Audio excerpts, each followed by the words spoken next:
Hi team, welcome to week 5. Can you believe it's week 5 already? I can't. That's incredible.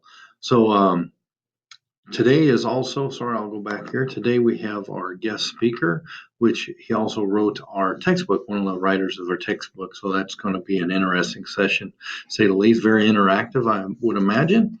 So let's go ahead and take a look at week 5. Week 5 is all about evaluation.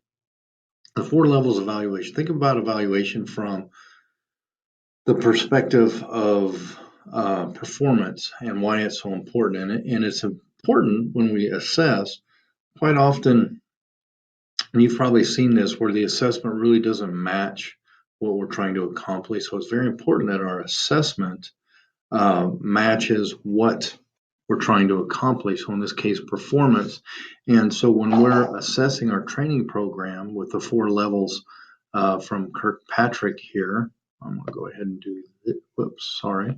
With our 4 levels from Kirkpatrick here, what we want to do is we want to make sure that we're assessing the right thing. So in other words, is the assessment in line with the solution that we have? Is the assessment in line with organizational goals? Is the assessment in line with the organizational vision? This is kind of important because remember, performance is outcome and behaviors together. So we have to make sure that we're lined up. So even in our assessment, we have to make sure that our outcomes are aligned with organizational needs.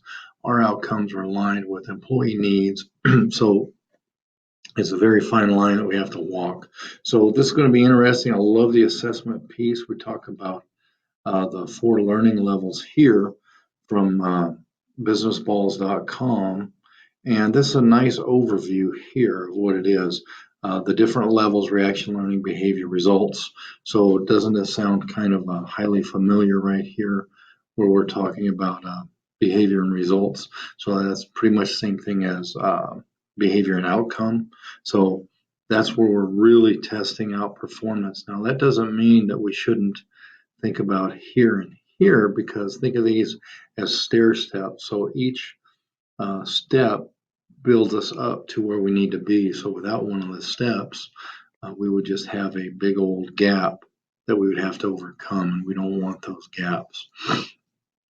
So think of it from that perspective, how each one is important as we build up to our assessment of what we've created. And in this week, in our discussion, in our discussion, we also have a fantastic opportunity in week 5.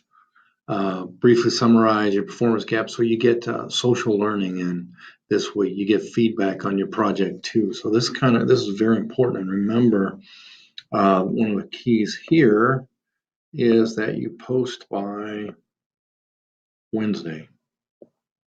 So make sure that you post by Wednesday. This will give everybody enough time to get in and give you feedback, because this is where we have a lot of emerging experts. We have a lot of outstanding perspectives in our class. So what we want to do is we want to capitalize on this, and I'll be jumping in and giving some feedback as well. So this is going to be a fantastic week. I look forward to seeing everyone on the discussion boards. And and remember, our blog post is due this week as well. And just the Dr. Stolovich's web conference this afternoon. So I hope you're able to make it. If not, Arena's been very quick at getting us the recordings of the session, so hopefully I'll get it. And remember, all of those sessions are right here under guest speakers. So have a fantastic week, and I look forward to seeing everybody on the discussion boards.